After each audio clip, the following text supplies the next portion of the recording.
গণভবনকে অভ্যুত্থানের স্মৃতি জাদুঘর করতে আজই কমিটি হচ্ছে। নির্মাণ কাজ শুরু হবে আগামী সপ্তাহে। শনিবার দুপুরে ৩ উপদেষ্টা ভবনটির পরিদর্শনের পর সাংবাদিকদের এসব কথা জানান।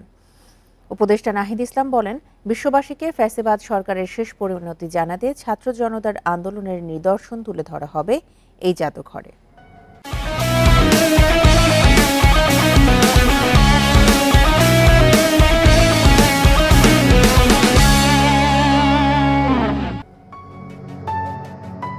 এই তারকাটা আর লাল ইটের দেয়ালে বেষ্টিত ছিল দেশের অন্যতম সুরক্ষিত স্থান সাবেক প্রধানমন্ত্রী শেখ হাসিনার সরকারি বাসভবন গণভবন। ক্ষমতার অপব্যবহারের ফলে যা পরিণত হয় ছাত্র জনতার চক্ষুশূলে।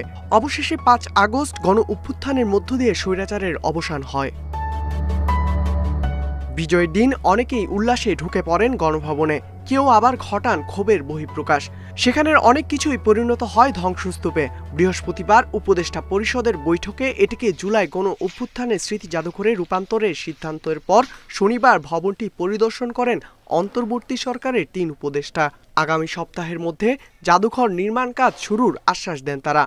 কমিটি করার মাধ্যমে স্থাপত্য শিল্পী এবং আর্কিটেক্টদেরকে নিয়ে, যারা জাদুঘর বিশেষজ্ঞ আছেন, তাদেরকে নিয়ে একটি কমিটি করে দেওয়ার মাধ্যমে এটার কার্যক্রম শুরু হবে। উপদেষ্টা ও ছাত্র আন্দোলনের অন্যতম সমন্বয়ক নাহিদ ইসলাম বলেন, ফ্যাসিবাদের শেষ পরিণতি কি হয় পৃথিবীর বুকে সেই নিদর্শন তুলে ধরবে এই জাদুঘর। এই অভ্যুত্থানের সামগ্রিক স্মৃতিটা থাকবে, দিনলিপিতে থাকবে। আমাদের যে শহীদ যারা হয়েছেন এই আন্দোলনে, তাদের স্মৃতি থাকবে, তাদের তালিকা থাকবে। 16 বছরের যে আমাদের যেই নিপীড়ন হয়েছে, যারা গুম হয়েছে, তাদের তালিকা থাকবে। জাদুঘর নির্মাণে দেশ বিদেশের অভিজ্ঞ ব্যক্তিদের পরামর্শ নেওয়া হবে, তবে যতটা সম্ভব ভবনটিকে রাখা হবে অপরিবর্তিত।